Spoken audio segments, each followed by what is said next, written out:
Galera, vamos retomar nossa última etapa aqui agora, a nossa parte da tarde. Vamos falar aqui agora de alguns segmentos que vão ter alguns benefícios, alguns percentuais de redução. Lembrando que esse percentual de redução sempre vai estar ligado à sua receita, ou seja, a alíquota que vai incidir sobre a sua receita, ok?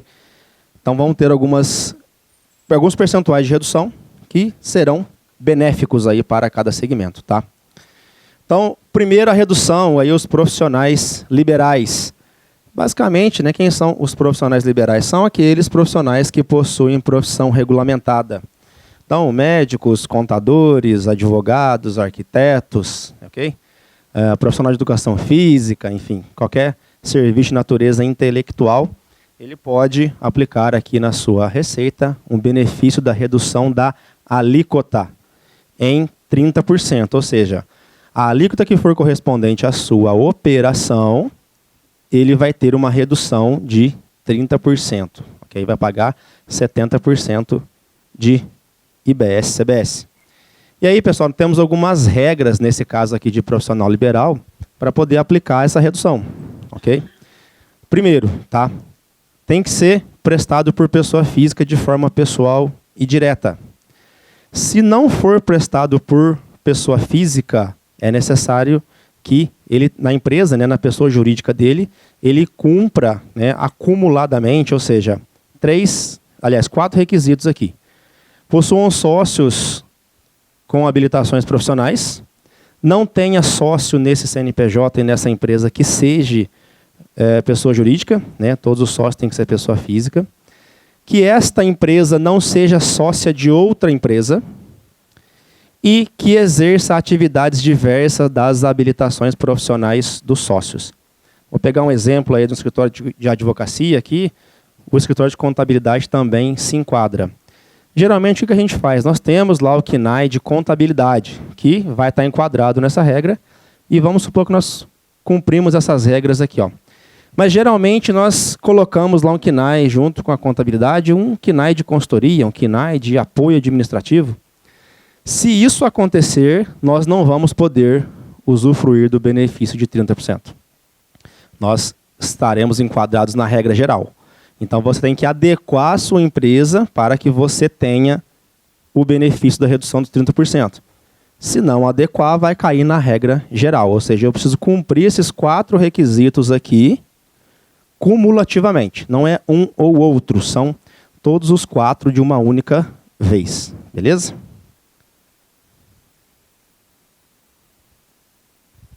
Cadê os meninos para mudar o slide lá?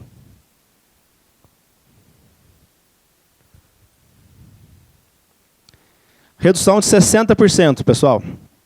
Redução de 60%. Da alíquota padrão, podemos reduzir em 60% e pagar 40% da alíquota de referência dessas naturezas de serviço aqui, ó.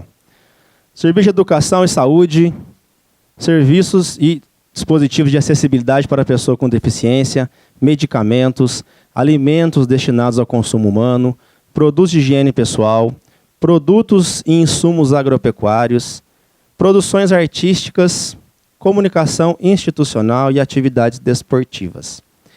Pessoal, pegando o gancho aqui também, uma observação aqui para a gente lembrar, dentro da Lei Complementar 214, tem lá uma série de anexos, né? E nesses anexos tem lá agora uma infinidade de códigos de serviço que vão ser implementados com a reforma tributária. Hoje, a lista conhecida de serviço, a lista que é praticada, é a lista que está prevista lá na Lei Complementar 116 de 2003. Agora, com a Lei 214, nós temos várias. Essa lei ela foi destrinchada em diversos tipos de serviço.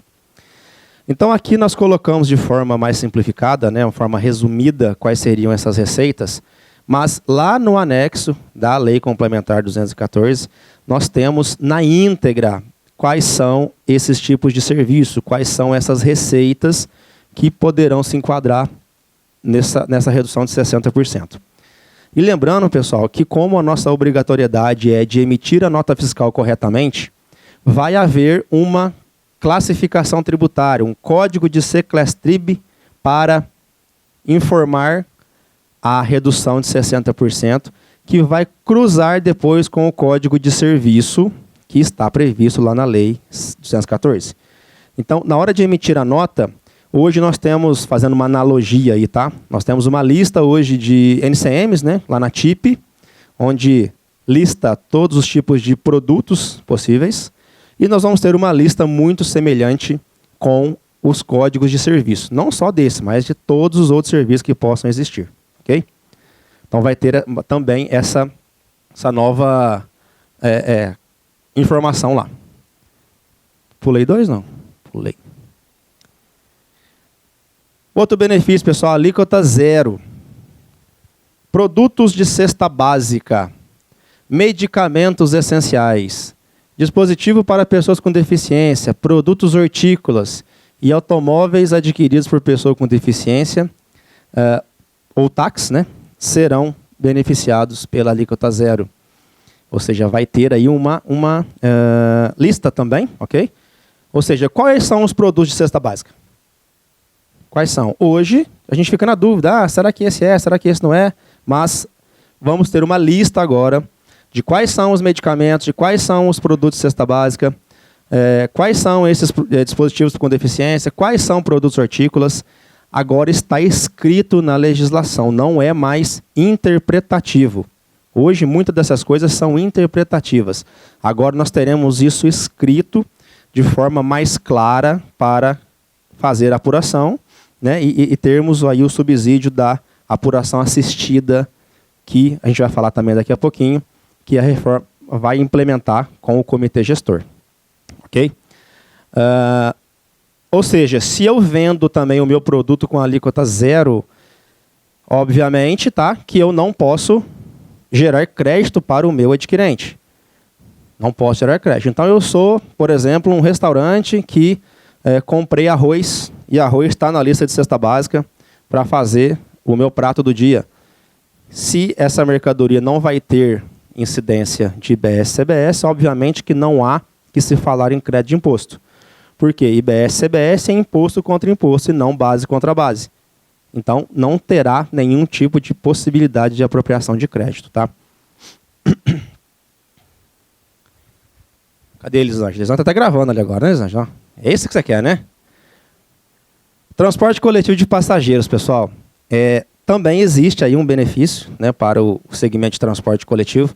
Hoje também já existe o segmento para o transporte com itinerário fixo urbano. Então, o famoso circular, né, urbano aqui, ele tem isenção hoje de PIS/COFINS. Acho que a alíquota zero, se eu não estiver enganado, de PIS/COFINS, né, hoje. E ele passará a ter isenção.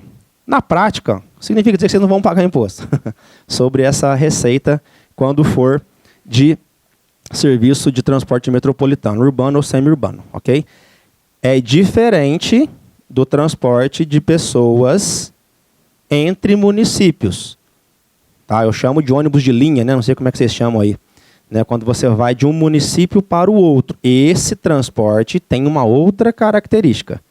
Essa característica que nós estamos falando aqui é exclusivamente do transporte urbano que é feito sobre concessão. Ou seja, existe lá uma licitação onde as empresas participam e concorrem para poder prestar o serviço à população de circular urbano. Essa receita especificamente, tá? Elas estão isentas. Ok? E aí tem um ponto de atenção aqui. Esse é um ponto de atenção. Então, eu tive consumo de vários serviços, vários bens e manutenções e peças, enfim, para prestar um serviço isento. Beleza? Lá no ônibus, lá na minha linha. Esses serviços, para essa receita funcionar, o combustível, a manutenção, o pneu, demais serviços que eu tenho que contratar, para esta receita, não vão poder tomar crédito. Então, olha só. Cadê a não cumulatividade plena que nós falamos agora há pouco? Já começou a ter as suas particularidades aqui, ó. Então, eu vou deixar de pagar IBS e CBS sobre a minha receita, não vou ter, porém eu não vou me creditar dos meus custos de insumos e serviços. Então, o IBS-CBS que eu paguei para o meu fornecedor vai virar custo. Vira custo, eu não vou mais me apropriar desse crédito. Então, deixei de pagar na receita, porém, o IBS-CBS da compra virou custo. Mais um ponto de atenção para vocês quando for fazer compras, entender o custeio lá da empresa. Beleza? Ficou alguma dúvida, Elisângela? Vai surgir depois, né? Vai surgir, né? Olha lá, o passageiro agora intermunicipal ou interestadual. Esse segmento é diferente, não é o transporte municipal. Se vocês forem pensar para a regra de hoje, como é que é a regra de hoje? O transporte que ele é municipal, ele é tributado pelo ISS. E o transporte intermunicipal, seja de carga ou pessoas, ele é tributado pelo ICMS. É o mesmo serviço, é o mesmo ônibus, é o mesmo motorista, mas se eu for de um município para outro, é ICMS. Se eu for dentro do município, é ISS. Então, o transporte municipal sobre concessão fica isento, mas o transporte de passageiros intermunicipal e interestadual tem um benefício nele, porém, uma redução de 40%. Então, eu vou pagar 60% da alíquota de referência ou da alíquota que foi instituído para cada município e cada estado. Entenderam a diferença? Municipal é isento, intermunicipal, redução de 40%. Aí, esse segmento ou esta receita, ela pode tomar crédito. Ah, mas eu vou tomar crédito de 100% ou reduzindo o meu crédito a 40%? Vai tomar crédito 100% da compra. Ah, mas então tem a possibilidade de sobrar crédito? Tem a possibilidade de sobrar crédito. O que eu faço? Peço restituição, peço um ressarcimento. Diz a lenda que em até 60 dias vai ser pago. Hoje não é assim, né? Hoje demora meses, anos, dependendo do caso. Mas diz a lenda que com a apuração assistida automatizada vai sair em 60 dias e vamos ver como é que vai ser na prática. Então essas informações vão ter que sentir aí no dia a dia como é que vai ficar. Produtores rurais, pessoal. Tem alguém que atende produtor rural? Você atende lá, Elisa, produtor rural? Tem uma péssima notícia para vocês. O produtor rural tem umas particularidades trazidas aí que pela reforma tributária que vai ter um impacto, no produtor rural muito grande. Muito grande. Especialmente o produtor, né, o médio, grande produtor. O pequeno produtor rural ainda não teremos tanto impacto, mas o médio para grande nós teremos um impacto. Por quê, pessoal? Os produtores rurais, olha só, serão, né, contribuintes do IBS-CBS se eu tiver um faturamento superior a 3.600.000 por ano. O produtor rural que fatura menos que 3.600.000, ele não está obrigado a se inscrever como contribuinte do IBS-CBS. Se ele fatura acima de 3.600.000, ele vai passar a ser um produtor rural contribuinte do IBS-CBS. Então as fazendas, aí, os grandes produtores, vão ter que se enquadrar e pagar imposto exatamente igual uma empresa faz hoje. E é muito, muito difícil a gente ver isso, né? Os produtores rurais, mesmo que sejam grandes fazendas, eles acabam recolhendo os impostos de forma indireta, faz para o livro caixa, recolhe seu imposto de renda, aquela coisa toda, né? Vai passar a ser contribuinte de IBS-CBS agora sobre a receita dele. Ok? Então, alguém faturar mais que isso aqui vai se enquadrar nessa regra, tá? E vai ter, pessoal, um documento fiscal eletrônico específico para o produtor rural. E também vai ter que se enquadrar na emissão de documentos fiscais eletrônicos para atender a exigência da apuração assistida. Porque não é tudo eletrônico, então é tudo eletrônico. Senão a apuração assistida não vai funcionar. Então o produtor rural tem aqui essa novidade para ele. Ok? Agora, se eu compro do produtor rural, beleza? E o produtor rural não é optante, porque ele está nessa regra aqui, ele está abaixo dos 3.600. E eu compro dele, vamos dar um exemplo de uma cooperativa. Vou usar como exemplo aqui a Cooperrita aqui de Santa Rita. A Cooperrita ela vai adquirir diversos produtos dos produtores, café, leite, soja, milho, enfim, o que for necessário. Se o contribuinte, se o produtor rural não for contribuinte do IBS-CBS, a cooperativa vai poder apropriar-se de um crédito presumido, que ainda não foi liberado. Ainda vai ser informado qual é o percentual de crédito presumido que essa cooperativa ou qualquer outra empresa, pode ser um supermercado, por exemplo, que compre verduras para poder vender no mercado, enfim, qualquer tipo de situação dessa. Então, ou seja, se o produtor rural é contribuinte, ele vai gerar o documento fiscal dele, informando o IBS-CBS na nota fiscal. Se ele não é, o produtor, o adquirente do produtor vai fazer uma apropriação de crédito presumida. Essa apropriação de crédito presumida, pessoal, literalmente é atribuir um percentual sobre o valor da compra e deduzir da sua operação de venda. Basicamente, isso é o crédito presumido. Beleza? Olha lá, o impacto, então, para o adquirente, né? Então, o produtor rural com faturamento superior a 3.600 serão contribuintes. E os adquirentes, né? Que for não optante, terá o crédito presumido. E poderá, a gente vai ainda entender na prática, porque a legislação traz como poderá ser atribuído ao adquirente a responsabilidade do recolhimento do IBS-CBS quando o produtor rural não for contribuinte. Então, vou dar um exemplo. Eu estou lá no supermercado e eu comprei 20 kg de tomate do produtor rural para poder vender no meu supermercado. E eu comprei de um produtor que não é contribuinte de IBS-CBS. Ele está abaixo dos 3.600.000 por ano. O supermercado, ao comprar, terá que pagar o IBS-CBS, recolher para o comitê gestor e depois se creditar disso. Vai acontecer dessa forma, tá? Agora, a palavra poderá, né, que é o que traz a legislação lá, que a gente vai entender ainda qual será a regra para essa aplicação. Qual será essa regra para o adquirente, né, ser obrigado a fazer o recolhimento substituindo o produtor rural, ou seja, no lugar do produtor rural. Então vamos ter que aguardar mais um pouquinho para entender como é que essa palavra poderá vai ser de fato operacionalizada. E os combustíveis? Também tem uma sistemática um pouco diferente. A gente acabou falando um pouquinho hoje mais cedo aí dos combustíveis, né, que eu citei um exemplo para responder uma pergunta. A tributação do combustível ela é monofásica. Monofásica. Hoje a tributação do combustível já é monofásica. O que quer dizer essa palavra?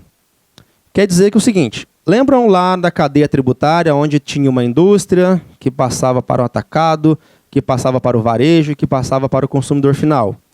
Ou seja, cada transação entre cada empresa é uma fase da cadeia tributária. Se a minha operação é monofásica, ou seja, ela só vai incidir uma única vez na cadeia tributária. E aonde é que ele incide? Ele incide lá no produtor, lá na indústria, tá? Lá na refinaria do combustível. Então, usando o exemplo da Petrobras mais uma vez, ela vai recolher o IBS-CBS para toda a cadeia tributária. Então, quando a distribuidora de combustível compra esse combustível, ela não vai compra e vende, né? Ela não vai mais pagar IBS-CBS. E o posto de combustível? Tampouco. Então, todo o valor devido pela cadeia tributária vai ser recolhido de forma centralizada pela indústria. Ok? Aplicamos, então, né, a substituição tributária. A turma de contador que está aqui adora a ST, a substituição tributária, não é isso? Então, essa substituição quer dizer justamente a substituição da incidência do ST para próximas etapas da cadeia, sendo concentrada na primeira etapa da cadeia. Isso é a substituição, beleza? Vai buscar também trazer incentivo tributário para biocombustíveis com menor impacto ambiental. Então, se o meu combustível não causar impactos ao meio ambiente, eu vou ter uma tributação mais mansa, mais branda sobre ele, beleza? E vai ter uma equiparação tributária entre combustíveis fósseis e biocombustíveis considerados de eficiência energética. Buscando, mais uma vez, esse incentivo, né, para poder ter aí energias sustentáveis. Sim. Não, porque a tributação é monofásica. Toda a princípio da não cumulatividade, para você tomar o crédito, presume-se uma saída subsequente. Então, se ao sair o combustível não tem tributação, a não ser na indústria, eu não posso tomar o crédito da fase anterior. Então, tributação monofásica, não há que se falar em crédito. A indústria pagou, acabou. Beleza? Já é meio assim hoje, tá? Hoje já funciona assim com o PIS, COFINS, o ICMS, a própria CID, né, também que incide sobre o combustível. Com relação a não tomar crédito, é muito semelhante, é muito parecido. Tributariamente, legalmente, é um conceito um pouco diferente, mas na prática é isso. Na prática é a mesma coisa. Para falar bem simples aqui. Pessoal, os serviços financeiros, vai ter, né, tinha comentado um pouquinho com vocês também, que teria aí uma novidade nos serviços financeiros. Hoje, né, como é que vai ser então tributado os serviços financeiros? Eu vou ter uma tributação aqui, né, sobre o spread bancário. A diferença entre os juros pagos e os juros recebidos. Vou usar um exemplo aqui, ó, uma empresa do grupo aqui, ó, a securitizadora. Mais ou menos o mesmo princípio de um banco, tá? A gente capta dinheiro com investidores, nós pegamos dinheiro com investidores remunerando uma taxa pré-combinada e nós compramos recebíveis de outras empresas antecipando o recebimento. O que vai ser tributado no nosso caso? Vai ser tributada a diferença entre o custo que eu estou pagando ao investidor e a receita da minha operação de deságio, né, que é a minha antecipação do recebível. A diferença entre os dois vai ser a base de cálculo. A alíquota, pessoal, ainda vai ser definida para o sistema financeiro aqui, ó. Ainda não existe. Eu tinha comentado com vocês que a ideia é que a alíquota aplicada a esse segmento não fique maior do que a carga tributária que é hoje. Vamos ver na prática como é que vai ser, tá? Os seguros, né? Terá tributação sobre o prêmio deduzido o valor das indenizações pagas. Então a seguradora vai ver o quanto que ela teve de prêmio recebido e o que ela gastou para indenizar o seu cliente, ela vai deduzir dessa base de cálculo. E se for alguma intermediação financeira, eu vou tratar a tributação sobre comissões, tarifas e outras receitas de prestação de serviço. Por exemplo, pessoal, hoje no sistema bancário, quando a gente fala de tarifa de TED, tarifa de PIX, tarifa de boleto, tarifa de manutenção de conta, terá tributação sobre tudo isso. Ok? Então, vai tributar esse tipo de receita, esse tipo de prestação de serviço também. A taxa de cartão de crédito também vai ser como se fosse um spread ali da operação financeira. Como assim? A aplicação financeira é um custo para o... Vai entrar. É um custo que ele vai deduzir da operação dele. Agora, você que está recebendo os juros, sim, você vai ser que lançar isso como receita também. Aqui é mais nós temos no serviço financeiro, né, pessoal? Mais algumas possibilidades aqui, ó. Operação de arrendamento mercantil, leasing. Está em uso o leasing ainda? Faz tempo que eu não vejo falar que alguém faz leasing. Antigamente a gente fazia muito, né? Hoje faz tempo que eu não ouço falar mais do leasing, mas é uma modalidade que ainda está ativa aí, tá? Então vai tributar sobre o valor das contraprestações que tiver no mês, deduzidos do valor do custo de aquisição. O leasing, pessoal, é uma modalidade de financiamento, né? E a legislação anterior tratava o leasing como se fosse um aluguel. Não sei se vocês vão lembrar disso. É uma espécie de arrendamento mercantil, né? Um aluguel mercantil. Na prática, na verdade, é um financiamento disfarçado de aluguel. Lembra da criatividade do brasileiro? Mais uma vez, está sendo colocado em prática aqui, ó. Então, a instituição financeira vai tributar essa diferença do valor mensal da prestação, deduzido o custo que aquele bem gastou para o banco comprar ele e poder fazer o leasing para vocês, tá? Administração de consórcios, tributação sobre a taxa administrativa e outras receitas do administrador. Quando a gente vai fazer um consórcio lá, eu quero um consórcio de 100 mil, eles falam que não tem juros, não é isso? Não é isso que eles vendem para nós? No consórcio não tem juros. Ah, mas tem uma taxa administrativa de 20%. Não é isso? Mais uma vez, estamos colocando um juros embutido aqui dentro, chamando de taxa de administração. É o brasileiro. Olha só ver como é que ele é. Vai ter essa diferença sobre o que ele, sobre essa taxa, né? O que ele chamar de taxa de administração será a base de cálculo do imposto também. Administração de recursos de terceiros, tributação sobre as taxas de administração, performance e demais remunerações. Alguém já viu essa operação aqui acontecendo na prática? Alguém já viu? Nós vamos ter esse serviço em breve, né, Luiz Fernando? Cadê o Luiz? Em breve teremos aí esse serviço para oferecer aqui dentro da nossa empresa securitizadora. Existe uma possibilidade, pessoal, de a empresa fazer a gestão do contas a pagar e contas a receber de outras empresas dentro da nossa conta bancária. Então, tudo isso é cobrado, né, uma taxa, né, de administração, uma taxa de gestão da carteira de contas a pagar e receber, que vai ser tributado também, ou seja, que nós cobrarmos de taxa para administrar o pagamento, né, o recebimento e as cobranças, enfim, também serão tributados aqui de BS-CBS. Não é a conta escrow. A conta escrow é uma conta com proteção. Esse que nós estamos falando, na prática, é chamado de trustee. É uma modalidade um pouco diferente ainda, que tem uma proteção até para vocês um pouco maior. Beleza? É parecido com um BPO combinado com uma proteção de conta bancária. Parecido. Um BPO mais parrudo, vamos dizer assim. Beleza? Arranjo de pagamento, pessoal. Tributação sobre taxa de intercâmbio, tarifas e comissões cobradas dos lojistas e usuários. Vai cair um pouquinho nisso que a Tati perguntou aqui. E a taxa do cartão de crédito? É justamente aqui no arranjo de pagamento. Beleza? A gente está falando um pouco de split, né? Mas a palavra split já existe no mercado financeiro hoje, que é a partilha de algum tipo de recebimento ou pagamento de forma automatizada. Então, esses arranjos de pagamento já costumam ter essas funções, né, habilitadas nele. Aqui é a turma do NR. Esse slide aqui é para vocês, olha só. Operações com bares, restaurantes, hotelarias e parques temáticos. Vocês lembram mais cedo que eu falei assim, o crédito é amplo, mas vai ter ali uma vírgula, né? Um mas, um se na frente, que são as exceções. Então, olha só. Vai estar tratando dentro de um regime diferenciado, ok?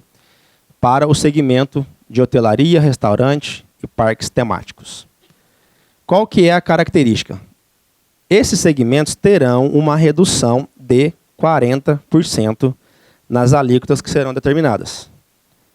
Ok? Então, eu vou contribuir com a minha receita sobre 60%. Os outros 40% vão virar aqui para mim como uma redução.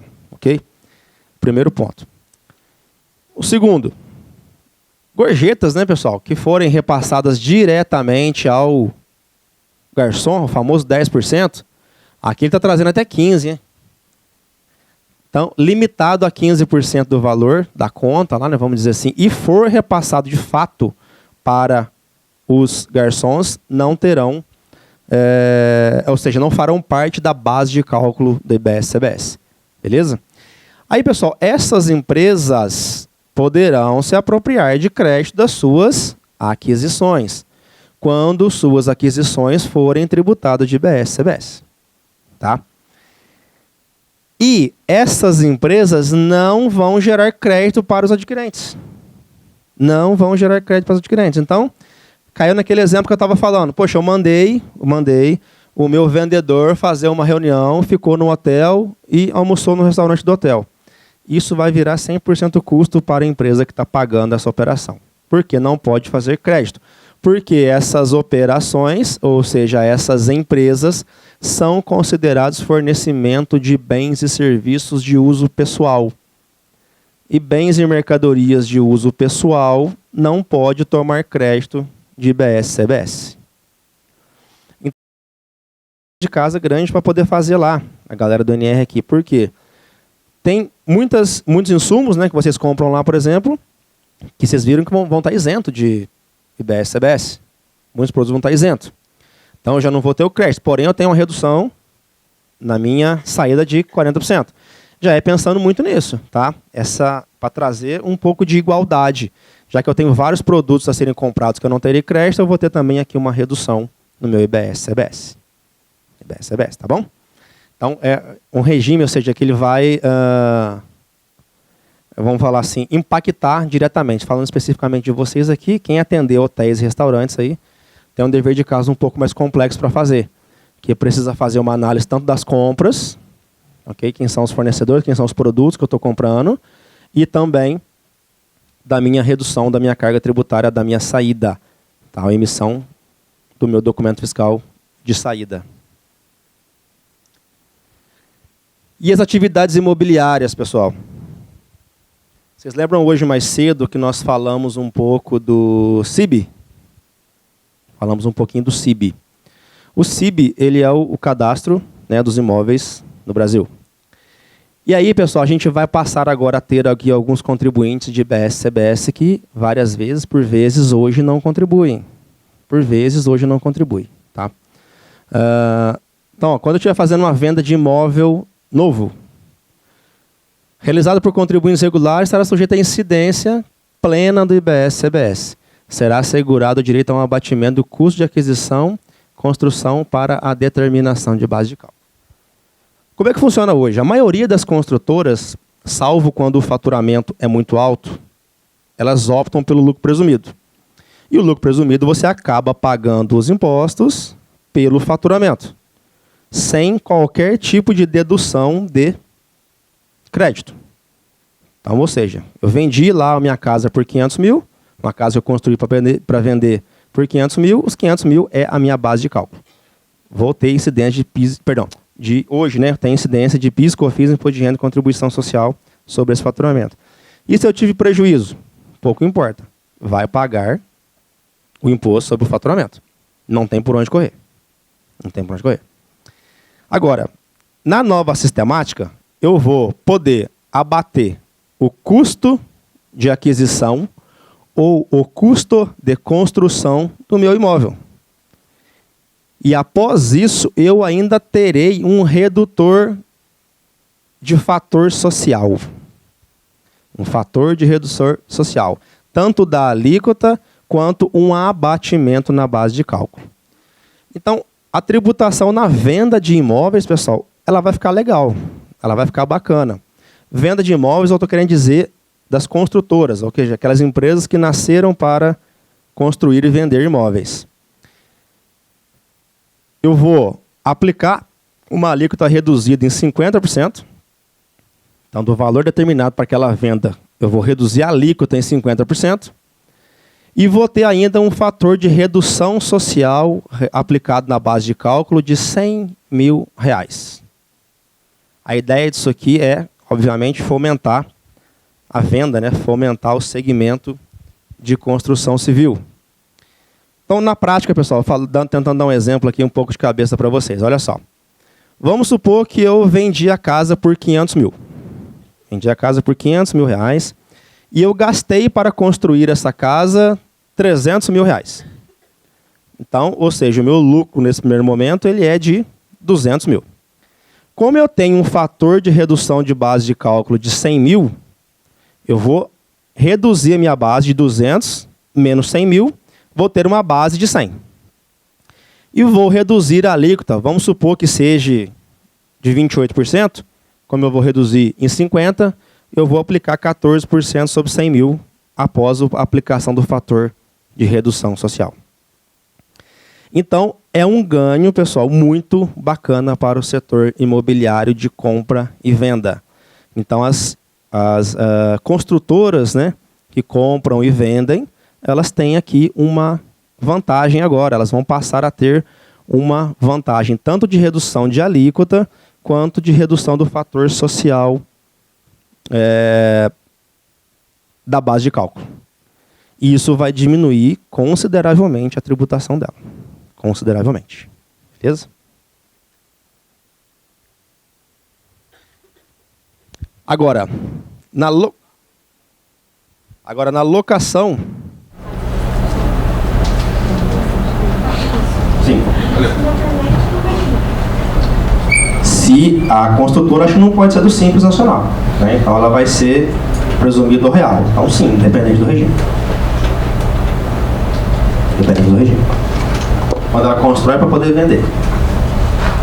E esse do exemplo de construtora.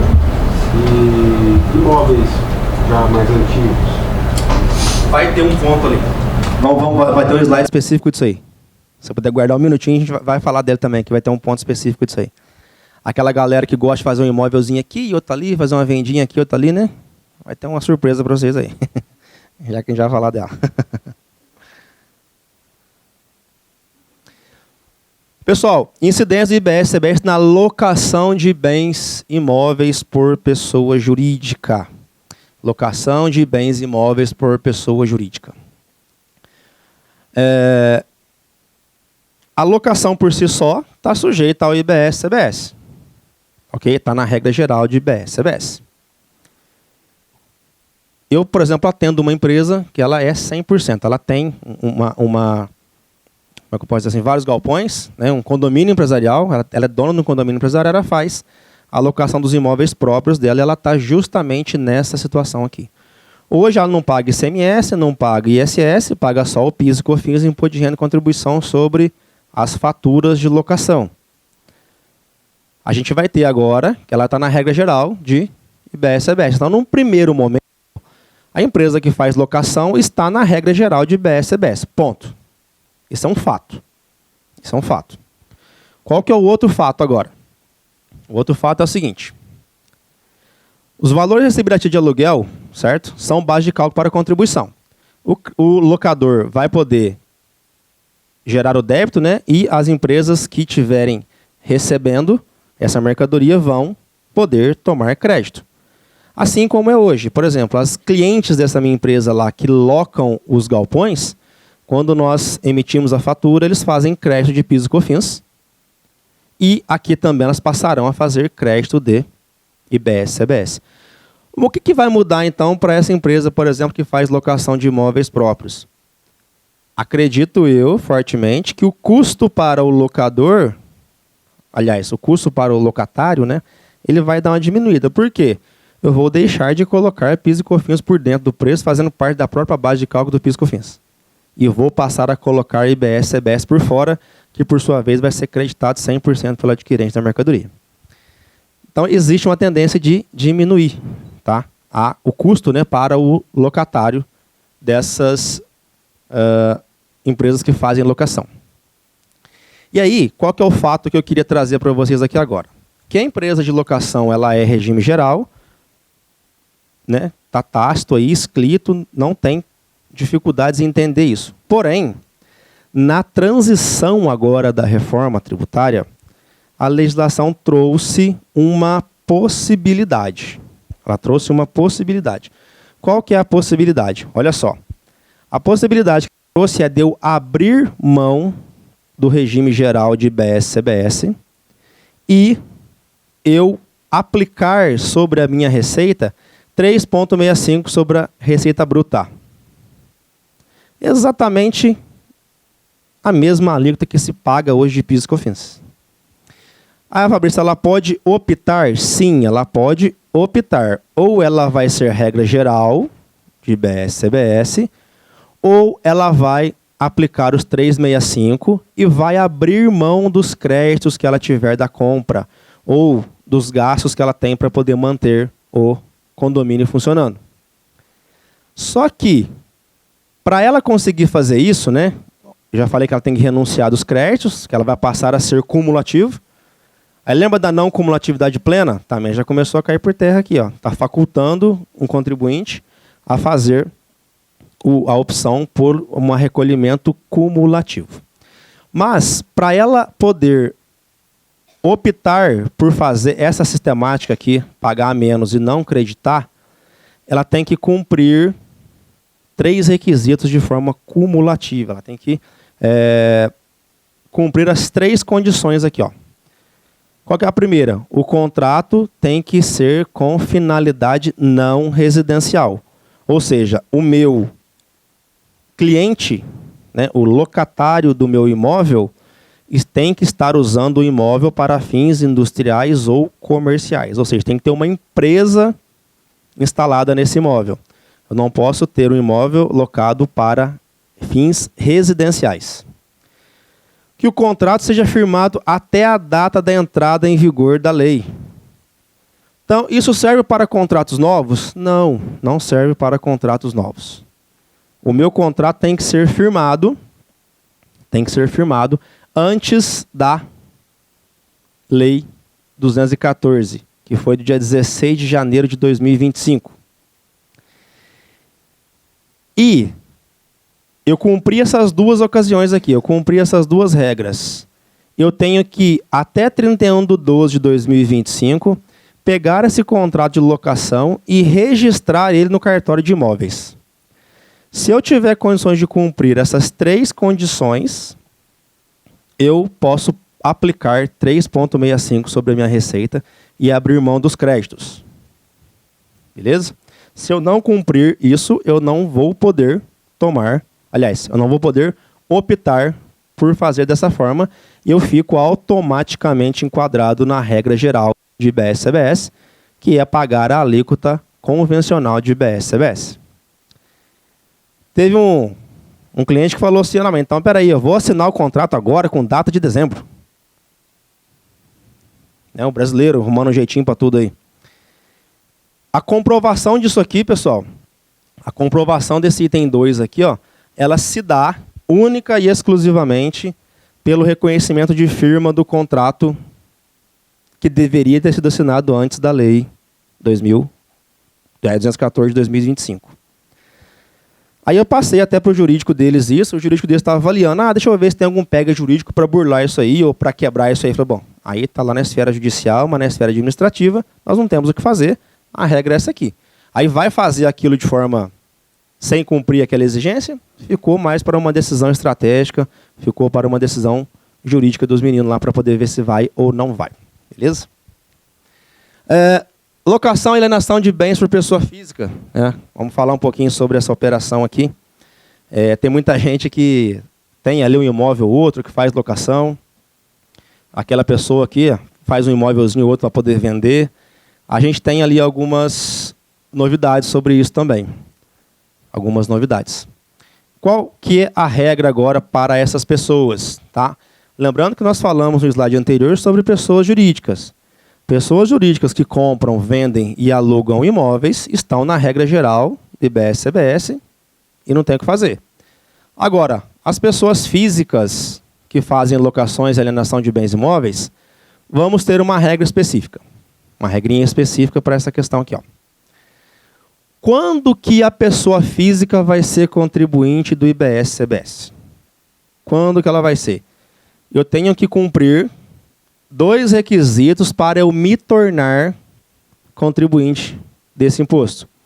Ou seja, a receita de locação exceder R$240 mil por ano, e eu tenha mais do que 3 imóveis distintos.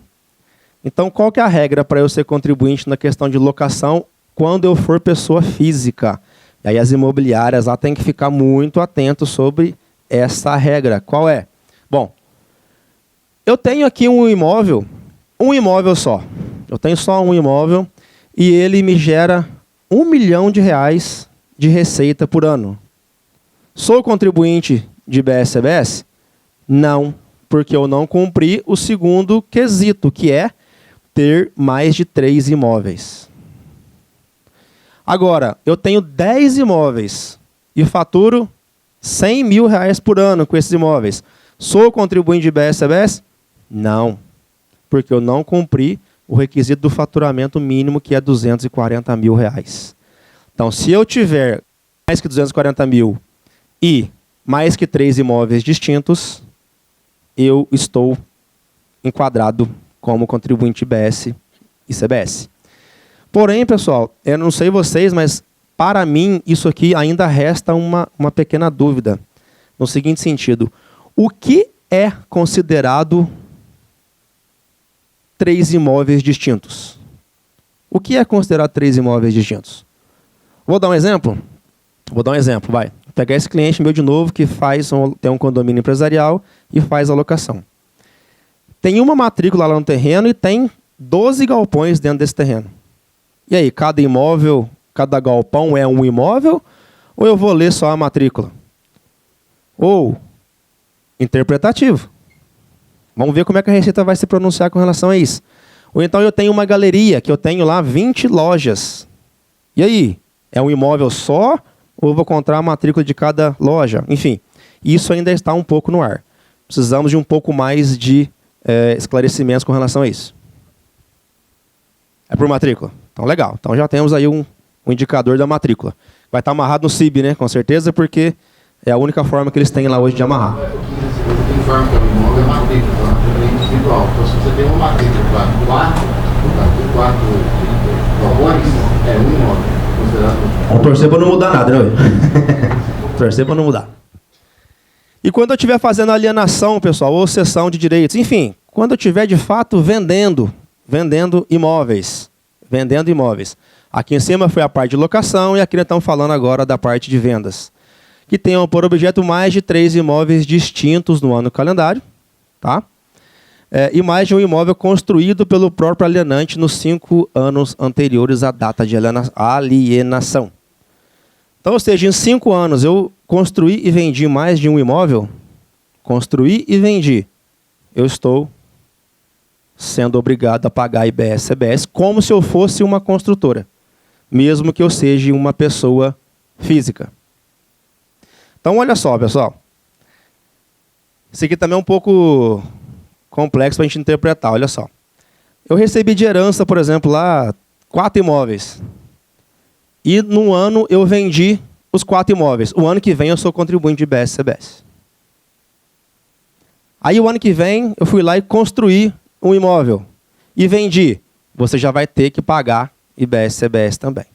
Então essa informalidade que nós vemos um pouco hoje aí no setor imobiliário, quando a gente faz as obras para vender como pessoa física, hoje nós deveríamos pagar o ganho de capital, não é isso? Fazer um programinha lá chamado GCAP e pagar o ganho de capital de 15%. Quem que faz? Alguém já viu alguém fazer? Eu já vi muita gente ao redor meu me pedir para fazer isso aí. Quando eu mando a guia, ninguém paga. Ninguém paga, vou pagar isso aqui tudo. Então não faz. A pessoa acaba, de fato, sonegando. Tá?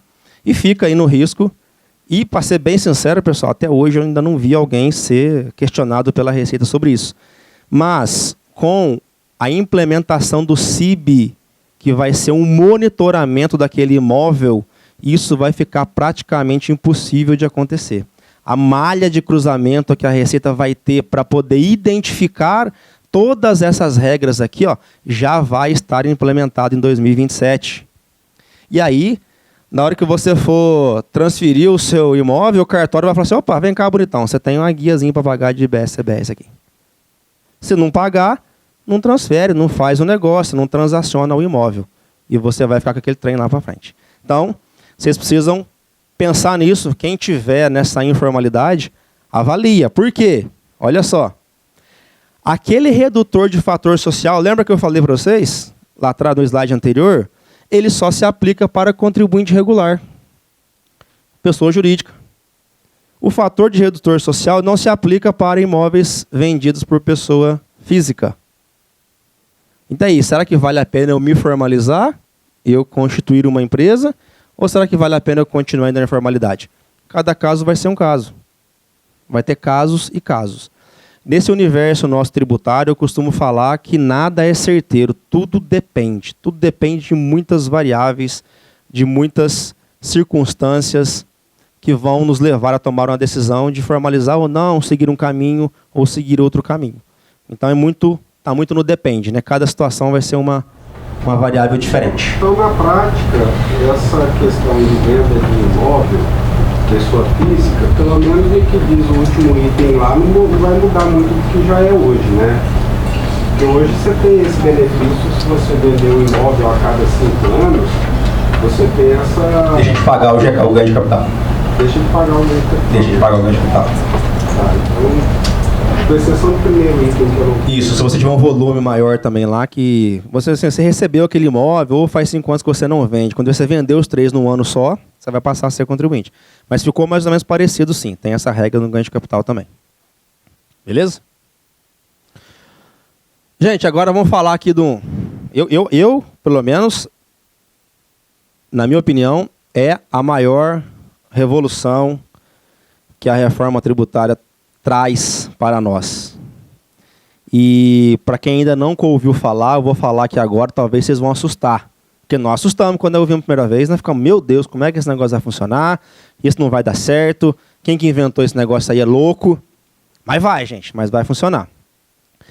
Eu não sei se vocês viram falar aí, mas o sistema do split payment, que é faz parte dessa apuração assistida que a Receita Federal está trazendo, ela teve um investimento, né? A Receita investiu um valor superior a não sei quantas vezes aí o valor de criação do Pix, de financeira, de SPED e tudo mais.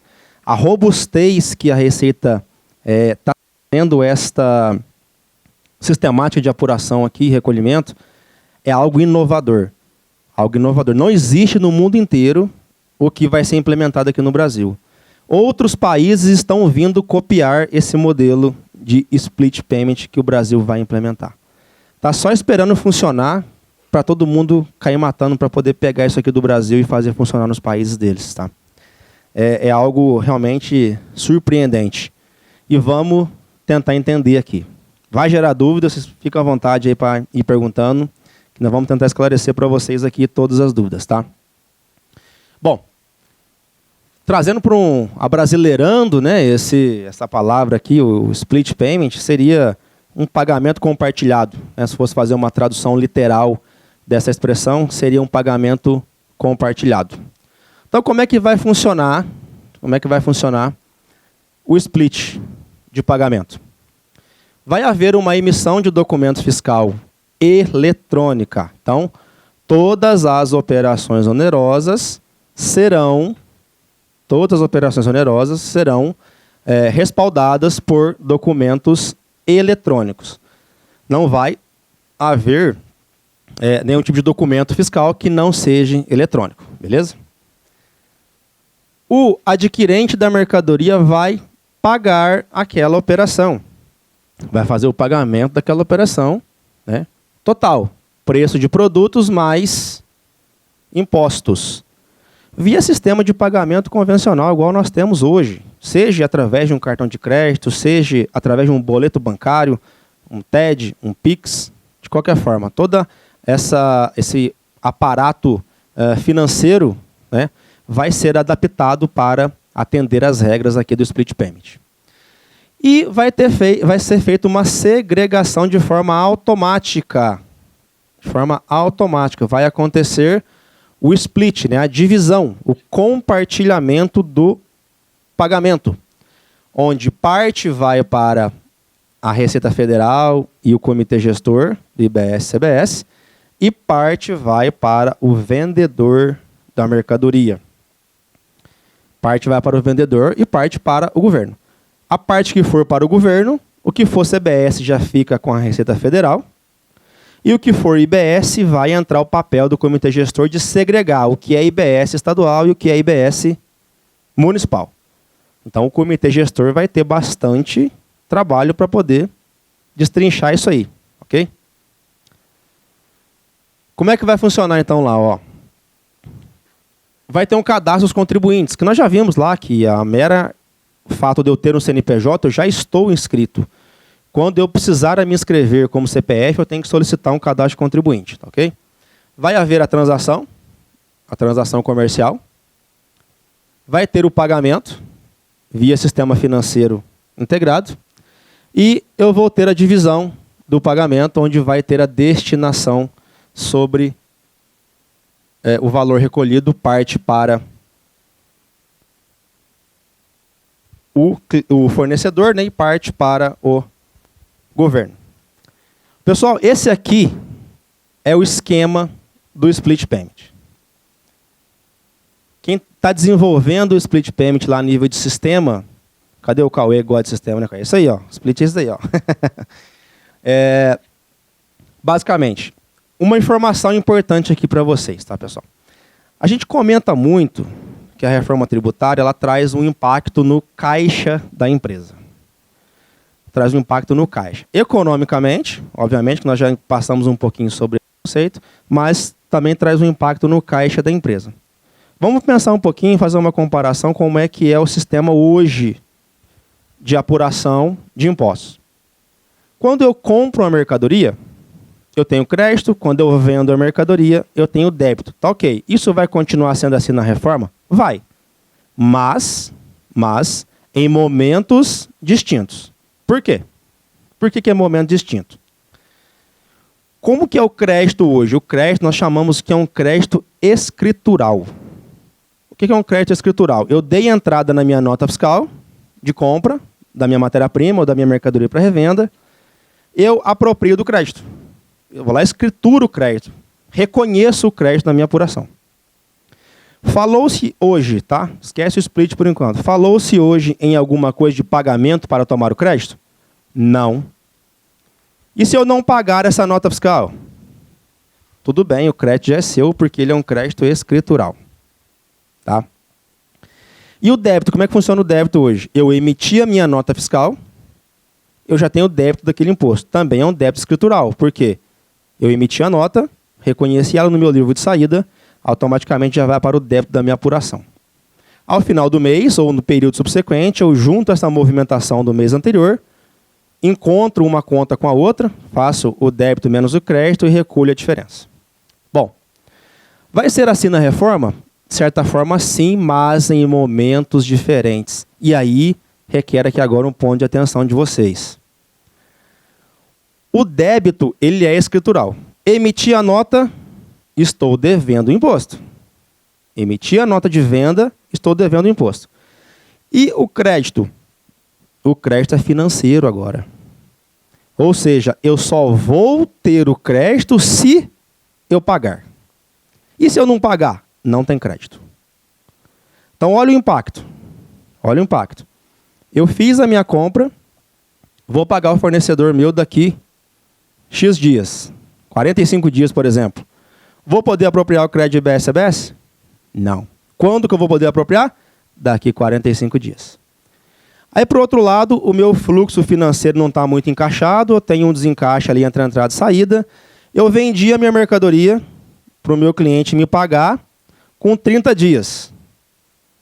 Vendi para pagar com 30 e comprei para pagar em 45. Está descasado esse fluxo de caixa. Nós chamamos de desencaixe de fluxo. Tudo bem. Além de eu não ter o crédito da compra, quando eu vendi, eu tenho o débito. Eu tendo o débito e o meu cliente ainda não me pagou, eu tenho que pagar.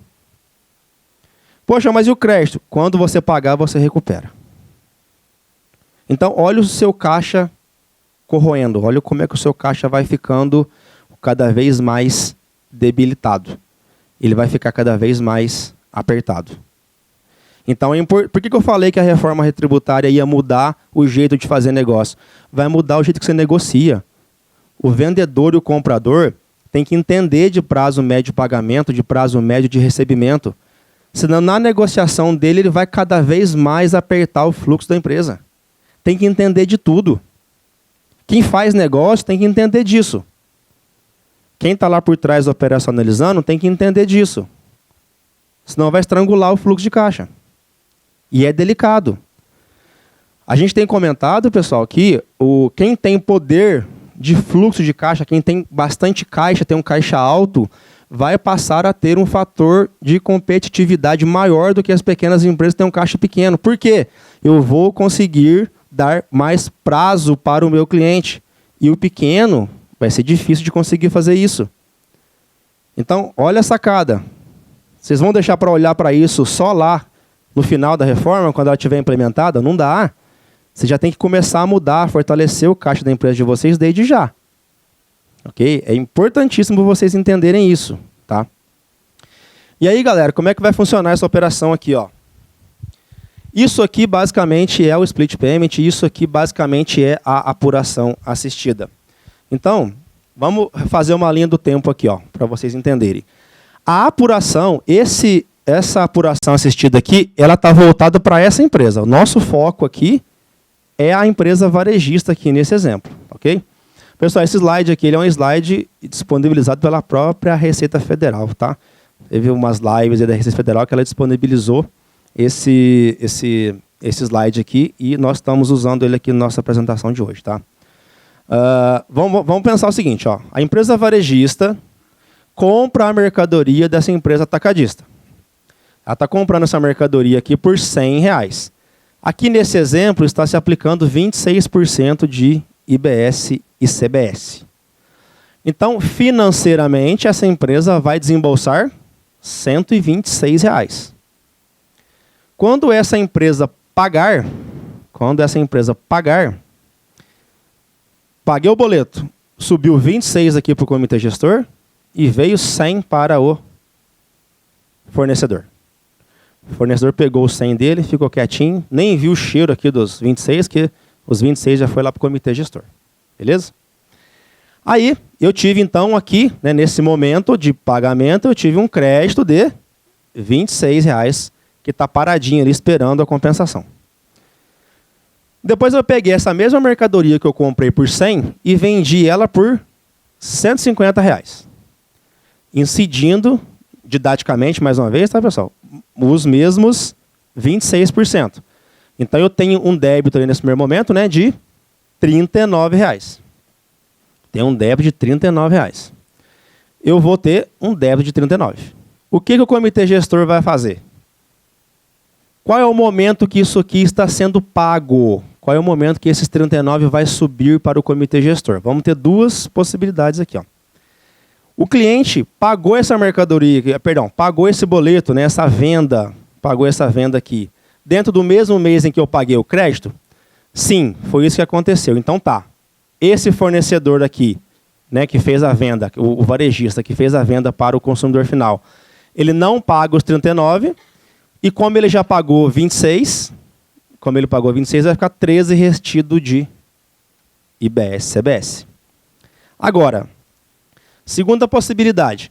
Se na data de pagamento no mês de pagamento dessa operação, esses 39 não foi pago pelo consumidor final, aí o fornecedor vai ter que subir mais R$39 de pagamento nessa operação.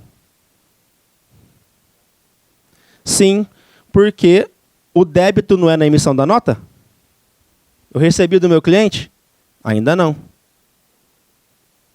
O comitê também não. Mas o comitê não fica sem. E como o comitê não fica sem, o vendedor tem que pagar. Aí, legal, isso que eu queria que alguém perguntasse. Aí o cliente foi e pagou. Beleza? O cliente foi e pagou. Aí o comitê gestor vai devolver R$26 para o varejista. É de assustar mesmo. Mas é isso que vai acontecer. Bailou, seu fluxo de caixa corroeu mais ainda, porque você teve que pagar para acalmar o crédito, não teve o débito, quer dizer, não conseguiu receber do seu cliente e teve que pagar o imposto. Entendeu? Vai receber parcelado. Se o pagamento do cliente for parcelado, o crédito ali que você vai receber ou o débito que você vai pagar vai ser parcelado.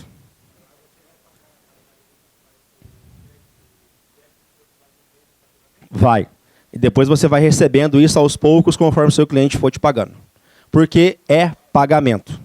Exatamente isso. Exatamente isso. Só concluir um raciocínio aqui, Tati.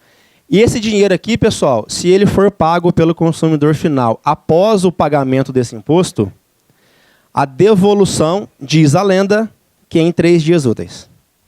Diz a lenda. Na prática que nós vamos ver o que vai acontecer. Olha mais uma vez o seu fluxo ficando apertado. Porque o dinheiro ficou retido lá no comitê gestor. Pode falar, Tati. No nosso caso, a gente recebe adiantamento. Nota fiscal. Então, eu sempre já chorei. Porque a gente é uma fiscal, então eu já vou pagar no momento daquela fiscal. Vai. Conforme o cliente for me pagando, quando eu enviar a nota fiscal 1 ano depois. Aí você vai reconhecer isso 1 ano depois, à medida que for pago. Então, se o seu time de documentação fiscal é muito longo do seu pagamento, você vai ficar com isso acumulado, parado, lá em cima no comitê gestor. Errou o IR para parcelamento agora. Tá bem, Nossa, eu tava querendo colocar 24 vezes. o licença é bom, hein? Não vou mais isso, gente. Para esse split de pagamento aí funcionar, vai ter que a questão do DREC, então vai ter que funcionar bem. Tem que realmente isso acontecer. Acredito também. E o que diz a lenda é que essa sistemática aqui é 500 vezes mais potente do que o Drex. E aí, pessoal, qual que é a boa notícia? Qual que é a boa notícia nesse aparato todo aqui, ó? Quem é que vai fazer todo o controle disso aqui? É o comitê gestor, é a Receita Federal, através da apuração assistida. Então, os meus amigos aí, os gerentes financeiros aí, ó, vocês vão ter acesso online o tempo todo sobre essa apuração assistida. O tempo todo. É o que diz a lei também. Eu estou falando assim porque, na prática, muita coisa pode acontecer. A gente sabe que o ECAC não funciona, que é uma coisa básica. Imagina esse negócio aí. Mas vamos ter que adequar. E talvez o Sandro vai saber falar, o William também vai saber falar um pouco melhor que eu, mas eu acredito também que vai ser disponibilizado algum tipo de API para poder os softwares de gestão, os softwares contábeis, acessarem essas bases e trazerem essas informações para nós, dentro do nosso RP. Não é isso? Então, já é um pouco de facilitador também. Até mesmo porque eu tenho um feeling assim, de que os sistemas vão ter que trazer para nós alguma possibilidade de validação do que o comitê gestor está fazendo. Porque vocês vão confiar na Receita? Eles não confiam na gente, então vão confiar neles? Então, nós vamos ter que ter, através de softwares e RPs, algum mecanismo para poder ver se o que eles estão fazendo está certo. Vai ser o contrário agora, nós é que vamos auditar eles. Vai lá, velho. Vai mudar a sistemática. Em 2033, é igual hoje acontece com o imposto de renda. Você baixa o imposto de renda lá da Receita Federal, já vem tudo lá prontinho. Aí vocês vão fazer o quê? Tá batendo, vamos colocar aqui uma despesa que não está, vai ser a mesma coisa. Então a Receita vai dar pronto, você vai pagar isso aqui de imposto. Ah, tá, peraí, vamos ver que a Receita está falando, está batendo com o que a gente tem aqui. Então vai mudar a sistemática do fiscal. É vocês que vão falar para a Receita se aquilo está correto ou não. Então vai isso API sempre vai ser automática essa integração lá. Por isso que é importante ter um software cada vez mais robusto para poder conseguir cruzar todas essas informações e validar todas essas informações. E com isso, gente, vocês têm que prestar muita atenção em questão de cadastro, produto, fornecedor, cliente, porque, por exemplo, a Elo Simples Nacional, a Elo Simples, tudo isso tem que estar informado no seu cadastro lá. Por quê? Porque o sistema vai precisar de todas essas informações para eles poderem fazer esse cálculo. Porque se você não está lá falando do Bitcoin do Simples, se der do Simples, e aí? O sistema vai calcular errado, vocês vão estar batendo cabeça lá com o custo de gestor. Então, tudo isso vocês têm que estar prestando muita atenção. Isso de quem vocês compram para quem vocês vendem. Eu falo muito isso também, isso que o William falou, assim, ou seja, fazer um saneamento na base cadastral de vocês assim é muito importante. Na verdade, não é importante só lá na reforma tributária, não. É importante a vida inteira. Mas a bem da verdade é que ninguém dá importância para o cadastro da empresa. E muitas vezes, pessoal, a gente culpa o software da gente, o software é ruim. Não, o cadastro está mal feito, o parâmetro está mal feito. Acontece muito isso. E essa base cadastral, né, estava comentando na parte da manhã, ele que você não estava aqui, que a nossa obrigação enquanto contribuintes é emitir o documento fiscal corretamente. Se você emitir o documento fiscal corretamente, tendo com base esses cadastros básicos, né, vamos chamar assim, isso vai funcionar de forma mais redonda. A bola vai vir mais redonda para nós, vai vir mais redonda para o software. Agora, se nós não temos conhecimento, emitimos a nota fiscal errado, coloca o endereço errado, coloca o NCM errado, coloca o CFOP errado, cara, não há Cristo que vai fazer esse negócio funcionar. Não tem como. Então a gente precisa ter um pouco de discernimento aí também, de entender que essa base cadastral precisa ser alimentada de forma correta. Nós temos que ter pessoas capazes e competentes para poder fazer isso, né, de fazer a base cadastral e emitir a documentação corretamente. Ok? Mais uma coisa aqui que eu estava sempre pensando aqui. Então vamos voltar ali na parte do varejista. Ele comprou a mercadoria, 126, e 26 foi lá para o comitê gestor, certo? Depois você faz a venda de 150, mais dos 26% dá 189. Quando o consumidor final efetuar o pagamento, 150 entra para você e os 39 vai para o comitê, confere? Confere. Aí você falou ali, caso o consumidor final fica inadimplente, o varejista tem que pagar os 39? Na verdade, o varejista vai pagar essa diferença aqui, ó. Porque dos 39 ele já pagou 26. E ele recolheu os 13. Porém, quando esse consumidor final pagar os 39, o imposto correspondente a essa operação já não foi pago? Ela vai devolver os 26 aqui para mim. Ó. Entendeu? Agora, se foi pago os... Perdão, voltei aqui sem querer, perdão. Se for pago esse débito que nós demos aqui, ó, se foi pago os 13, ok? Já abati os 26, já considerei o débito de 39 e recolhi os 13. E o cliente pagou depois dessa apuração aqui, o que volta é os 39, porque a meu valor devido é só 13. E diz que volta em 3 dias úteis. Mas não seria isso uma punição para o empresário ali que vendeu? A punição? O consumidor final não pagou. Ele ficou inadimplente. Certo? O consumidor Sim. final não pagou, aí houve um recolhimento aqui, perfeito? Uhum. O consumidor final nunca vai pagar. Realidade brasileira. Pô, o varejista foi punido. Foi punido. Assim, já é assim hoje. Já é assim hoje. Isso já funciona assim hoje. Se você emite uma nota e toma um calote aí, você teve que pagar o imposto de qualquer forma e perdeu aquilo lá. Tá mais alto. Nesse caso aqui, tá bom, tá certo. Mas o problema é que nesse regime tributário, para alguns vai ser benefício, para outros vai ser prejuízo. Sim.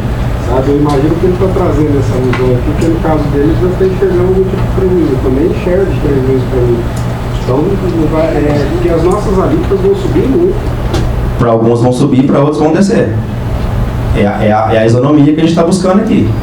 Alguns vão subir e outros vão chorar. Então vai acontecer. Aí não vai a contramão aí do que está sendo pregado aí, que é estimular o desenvolvimento econômico, essa coisa toda? Vai estimular... Por exemplo, tem a maquininha lá hoje. Perfeito. Vai lá, não, eu faço um cartão. Aí o cara deu um prejuízo nele lá. Certo? Ele vai ter que pagar, não vai? Vai ter que pagar. Se aquela transação foi efetivada, o documento fiscal foi concedido, vai ter que pagar. O que a gente está esperando acontecer é, por exemplo, assim, ó, ou seja, o fato da operação ter sido não recolhida ou não recebida, se a Receita vai ou não nos poder abater esse prejuízo, vamos falar assim, de alguma forma no imposto. Isso não está claro ainda. Hoje não pode. Hoje o fato gerador é oferir a Receita aqui. Ok? Hoje, como é que você faria hoje se tivesse acontecido? Você teria pago o imposto está devendo da mesma forma, você também tomou o calote. Então, hoje nós temos a mesma igualdade do sistemática nova para a sistemática atual. Se vai ter uma forma de ajustarmos isso dentro da apuração assistida, estamos torcendo para isso. Mas ainda não tem previsão. Tá? Para poder acontecer. O que mais, galera? Fabrício. Mais um. No caso ali, ó, eu estou pagando por atacadista R$100. Certo. Eu pago 100. O atacadista paga 26. Não. Hoje, né? Vamos esquecer isso aqui. Hoje você pagaria direto para o atacadista 126. Você vai continuar pagando 126. Normal. Você na condição aqui do varejo, que é justamente o seu caso lá, você vai continuar pagando 126. Na hora de pagar, você não vai nem ver isso. Você não vai nem ver acontecendo. Na hora que você pagou o boleto, 26 foi para a Receita e 100 foi para o seu fornecedor. Mas custou R$126 para mim. Aí é o seguinte, custou se você for Simples Nacional igual você é hoje. Custou 126. Se você fosse contribuinte regular, débito e crédito, aí nós vamos voltar lá naquele slide que eu coloquei 3 colunas de preço assim, ó. Você tomaria crédito de 26 e o seu custo seria 100. Mas na sua posição hoje custou 126. Na sua posição. Eu estou vendendo ele por R$150. R$150. O cliente vai me pagar 150. Não, tô vendendo por 189. Está vendendo por 189. Ele é 150 se você for contribuinte regular, tá? Você não pode misturar ali o simples com contribuinte regular. Essa apuração aqui é de contribuinte regular. Ok? Então, se você fosse contribuinte regular, você iria vender por 150 mais 39, por 189. E iria receber 150.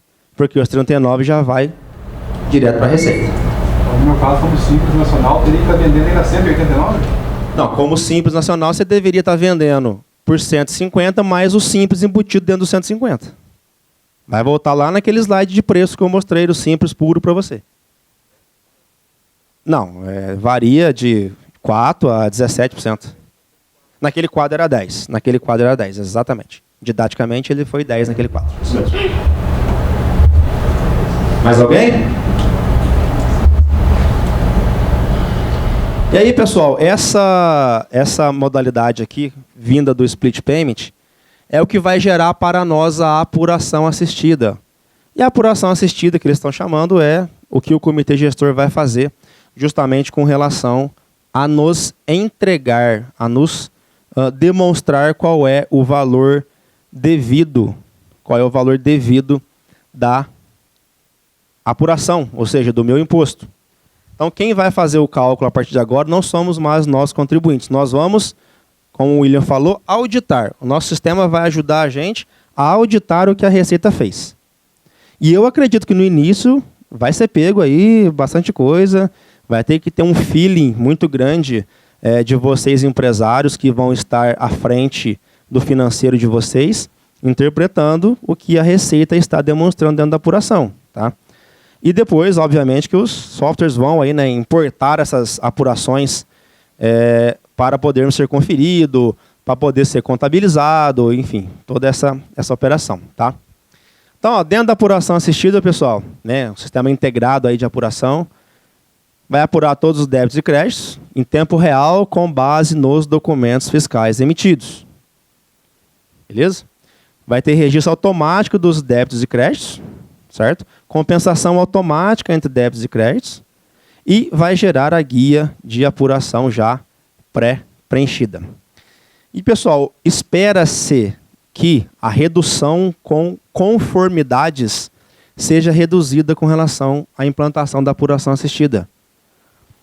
Essa redução da conformidade, nós falamos um pouco mais cedo hoje também, do quão complexo é interpretar a legislação, de quão complexo é definir qual é a tributação daquela sua operação. E por diversas vezes, por N motivos de classificações erradas, imputação errada na nota fiscal, imputação errada na hora de lançar o documento fiscal, interpretação errada na legislação, as empresas hoje têm um custo relativamente alto para tentar manter a conformidade fiscal dentro dela. Há tempos atrás, eu trabalhei numa empresa aqui em Santa Rita, a gente tinha lá umas 17, 18 pessoas dentro do departamento fiscal. E é muita coisa. Aí foram melhorando o software, foram melhorando o cadastro, hoje tem meia dúzia. Eu ainda presto serviço lá até hoje. Mas olha o quão custoso era para a empresa, o quanto de prejuízo que tentar trazer conformidade custava para as empresas. E ainda custa, né? Se nós não temos recursos de pessoas, temos que ter recursos tecnológicos para poder trazer a conformidade. E isso não custa barato. Tá? Ter a conformidade hoje, seja tecnológica ou seja ela de forma manual com pessoas, a gente gasta dinheiro. E essa apuração assistida, de certa forma... William, você ouviu falar que a Receita ia cobrar para disponibilizar a API? Eu ouvi falar que a Receita iria cobrar da Software House para poder disponibilizar a integração. Parece que não foi para frente, mas eu escutei um zum disso aí. Espero que não... Porque tem a Serpro que eles cobram para poder fazer o... É a Serpro mesmo, a Serpro vai... Pessoal, para quem não sabe, a Serpro é o TI da Receita, tá? Ela que desenvolve esses trem tudo aí. Beleza? Gente, alguma dúvida sobre a apuração assistida, sobre o split payment? O que vocês me falam? Depois a gente vai entrar num ponto importante aqui, que é a linha do tempo, tá? Da transição da reforma tributária. Pode falar.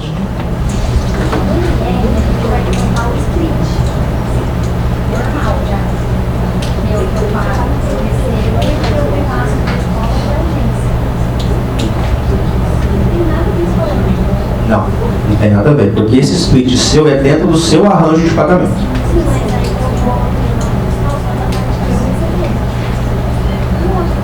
Aí o seu arranjo de pagamento, vai ter que ver como é que está o seu contrato lá. Aí o seu arranjo de pagamento vai ter que interpretar lá se ele vai gerar, se o seu parceiro, né, comercial lá vai emitir nota para poder receber isso aí, ou se vai ter que transitar tudo dentro do NR. Aí você vai ter um split dentro do split. Um split vai ter que entender o seu contrato e já abordar esse tema com o seu arranjo de pagamento. Você já tem que ver essa prática agora, já pensando nisso aqui lá na frente. Porque vai existir a possibilidade da Receita trazer vocês como corresponsável por recolher o IBS-CBS lá do seu parceiro.